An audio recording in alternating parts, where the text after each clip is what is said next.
Hello दोस्तों, मैं अर्जुन यादव। मार्गदर्शन स्टडी पावर पॉइंट यानी MDPS में आपका स्वागत है।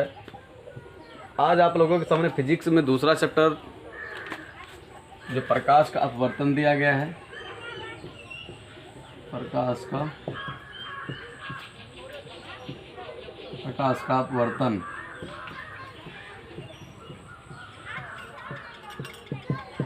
रिफ्रैक्शन ऑफ लाइट, इसके बारे में पढ़ेंगे। सबसे पहले प्रकाश का अपवर्तन का मतलब होता है डिवाइड। मतलब अपवर्तन होता है कि एक रास्ते से दूसरे रास्ते की तरफ जाते समय कोई बीच में बाधा आ गया, मतलब दूसरे रास्ते की तरफ जाने में बाधा आ गया तो हमको एक रास्ते छोड़ करके दूसरे रास्ते में जाना पड़ेगा। तो सबसे पहले उसी बाधा को बोलते हैं, यानी एक रास्ते से जाते समय दूसरे रास्ते में मुड़ जाना ही, इसी को अपवर्तन बोलते हैं। अपवर्तन मतलब एक स्थान से दूसरे स्थान तक परिवर्तन करना है, लेकिन अपने दिशा से नहीं, जिस दिशा में उस माध्यम बोलेगा उस दिशा में अपवर्तन करना है। तो सबसे पहले इसमें माध्यम समझते हैं। माध्यम क्या होता है? माध्यम उसको कहते हैं जिसमें प्रकाश का जो चाल होता है। माध्यम दो प्रकार के होते हैं। एक को सघन माध्यम बोलते हैं, दूसरा को विरल माध्यम बोलते हैं। विरल माध्यम, ये समझिए, सघन माध्यम और विरल माध्यम। तो सघन माध्यम में इसमें प्रकाश की चाल, माध्यम देख लीजिए। सबसे पहले माध्यम का परिभाषा समझते हैं। माध्यम जो होगा जिसमें प्रकाश की चाल एक माध्यम से दूसरे माध्यम में प्रवेश कर सकती है, माध्यम उसे कहते हैं। वैसे पदार्थ जिससे होकर प्रकाश गुजर सके, यानी माध्यम उसको कहते हैं। वैसे पदार्थ जिससे प्रकाश आसानी से गुजर सके उसे माध्यम कहते हैं। अब देखिए, माध्यम तो उसको कहते हैं जिससे प्रकाश गुजर सकता है। माध्यम, मान लेते हैं कोई माध्यम दिया गया है, यहाँ पे कोई चादर या कोई कपड़ा रख देते हैं, तो अगर टॉस देते हैं रोशनी तो थोड़ा ना थोड़ा तो उधर पास होता ही है, तो इसी को माध्यम बोलते हैं। यानी एक माध्यम से दूसरे माध्यम में जाना, इसी को अपवर्तन कहते हैं। तो माध्यम तो समझ गए आप, जिससे प्रकाश गुजर सके उसे माध्यम कहते हैं। अब माध्यम दो प्रकार का होता है, एक माध्यम दो प्रकार का होता है। तो सघन माध्यम जो होगा, यहाँ पे होगा इसका परिभाषा, जिन दो दिए गए माध्यमों में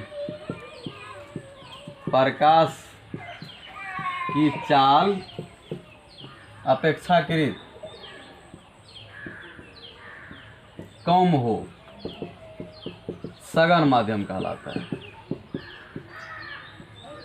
माध्यम कहलाता है। अब देख लीजिए, सघन माध्यम जिन दो दिए गए माध्यमों में प्रकाश की चाल अपेक्षाकृत कम हो, यानी हमको प्रकाश का चाल दिया जाएगा। आप बोलेगा दो माध्यम दिया जाएगा, मान लीजिए जब भी तुलना किया जाएगा तो दो माध्यम से किया जाएगा या दो वस्तु से किया जाएगा। एक में वस्तु के प्रकाश की चाल इतना है और दूसरे में मान लेते हैं, तीसरे में 5 किलोमीटर प्रति सेकंड है, इसमें 10 किलोमीटर प्रति सेकंड है। तो जिसमें कम होगा उसी को सघन माध्यम बोलेंगे। तो सघन माध्यम का आप लोग परिभाषा समझ गए। अब देख लीजिए, विरल माध्यम, सेम परिभाषा होगा, जिन दो दिए गए माध्यमों में प्रकाश की चाल अपेक्षाकृत अधिक हो, विरल माध्यम कहते हैं। विरल माध्यम कहते हैं। अब देख लीजिए, जिन दो दिए गए माध्यम में, जब तक दो माध्यम नहीं दिया जाएगा तब तक विरल और सघन का पता नहीं चलेगा। तो इसीलिए दो दिए गए माध्यमों में प्रकाश की चाल अपेक्षाकृत कम हो, यानी दो माध्यम दिए जाएंगे, एक में प्रकाश की चाल 10 किलोमीटर प्रति सेकेंड, एक में 20 किलोमीटर प्रति सेकेंड, तो जिसमें कम होगा तो उसको सघन माध्यम बोलते हैं और जिसमें अधिक होगा उसको विरल माध्यम। अब देखिए माध्यम क्या सब होता है। सबसे पहले हवा माध्यम होता है, प्रकाश के लिए हवा माध्यम होता है। उसके बाद पानी होता है, कांच होता है, ये देख लीजिए हवा, पानी, कांच, ये सब माध्यम है। यानी हवा में प्रकाश की चाल कितना होता है और पानी में कितना होता है और कांच में कितना होता है, शीशा पे कितना होता है। सबसे पहले आप लोग माध्यम समझ गए, सघन माध्यम और विरल माध्यम। यानी जिन दो दिए गए माध्यम में प्रकाश की चाल अपेक्षाकृत कम हो सघन माध्यम कहलाता है, और जिन दो दिए गए माध्यमों में प्रकाश की चाल अपेक्षाकृत अधिक हो उसे विरल माध्यम कहते हैं। अब उसके बाद देख लीजिए निर्वात में प्रकाश की चाल, निर्वात में प्रकाश की चाल। माध्यम जब समझेंगे तो सबसे पहले तो आपको प्रकाश का चाल पता होगा कि इसमें कितना है, इसमें है 3 लाख किलोमीटर प्रति सेकेंड। उसके बाद हवा में तो होगा, इसी को निर्वात या हवा बोल, हवा या निर्वात। हवा के यानी निर्वात कोई भी उसमें कण नहीं है, यानी साफ एयर है, तो हवा यानी निर्वात में प्रकाश की चाल इतना। उसके बाद पानी में, पानी में प्रकाश की चाल, प्रकाश की चाल 2.25 × 10⁸ मीटर प्रति सेकेंड।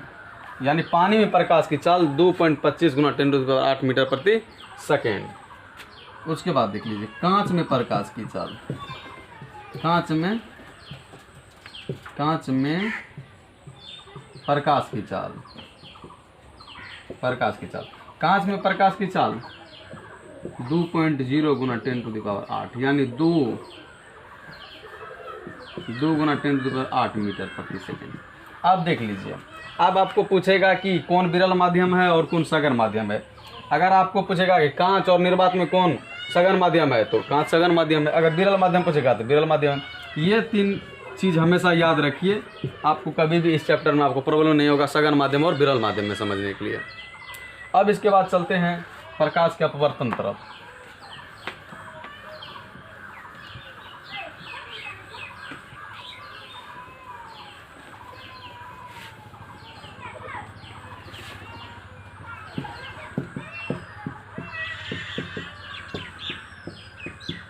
प्रकाश का अपवर्तन क्या होता है? प्रकाश जो है, प्रकाश का अपवर्तन का मतलब क्या होता है? प्रकाश यानी प्रकाश का अपवर्तन, प्रकाश जो है इसका अपवर्तन, अपवर्तन का मतलब होता है एक माध्यम से दूसरे माध्यम में जाना और अपने रास्ते से अलग हो जाना। इसका परिभाषा हो जाएगा जब प्रकाश एक माध्यम से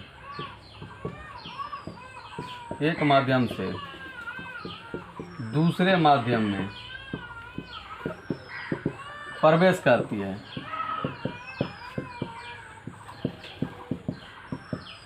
तो वह अपने पथ से विचलित हो जाती है,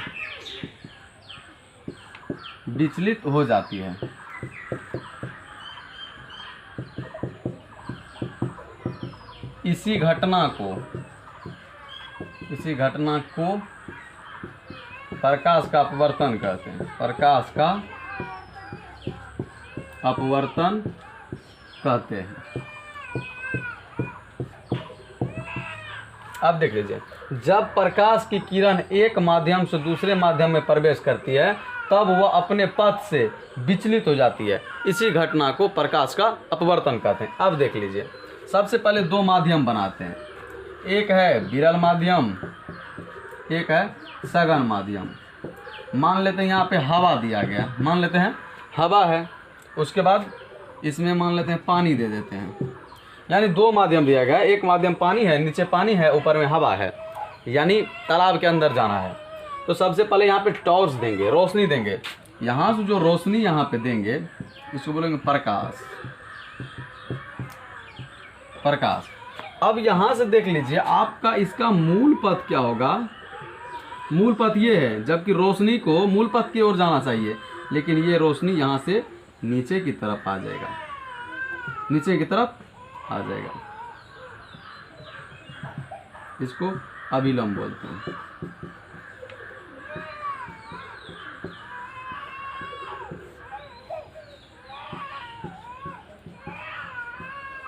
अभिलंब। तो सबसे पहले देखिए, प्रकाश को जिस रास्ते से जाना चाहिए उस रास्ते से नहीं जा करके थोड़ा मुड़ गया, इसी घटना को बोलते हैं प्रकाश का अपवर्तन। यानी प्रकाश एक माध्यम से, यानी यहाँ तक तो हवा का लेयर था, यहाँ से जैसे ही पानी का लेयर आया, यानी यहाँ से प्रकाश क्या हुआ, प्रकाश की किरण डिवाइड हो गया, यानी दूसरे तरफ मुड़ गया। इसीलिए इसी घटना को प्रकाश का अपवर्तन कहते हैं। जब प्रकाश की किरण एक माध्यम से दूसरे माध्यम में प्रवेश करती है तो वो अपने पथ से विचलित हो जाती है, इसी घटना को प्रकाश का अपवर्तन कहते हैं। अब अपवर्तन में कौन आपतित किरण होता है, कौन परिवर्तित किरण होता है और कौन आपतन कौन होता है, ये मैं सारे अगले वीडियो में बताऊंगा। इस चैनल में अगर आप नए हैं तो सब्सक्राइब कीजिए और लाइक कीजिए। अगले वीडियो में सारे कोण के बारे में, जो इसके अपवर्तन के संबंधित घटना पे सारे टॉपिक है, आपतित कोई किरण, आपतन कोण, अपवर्तन कोण, इसके बारे में अगले वीडियो में बताऊंगा। धन्यवाद।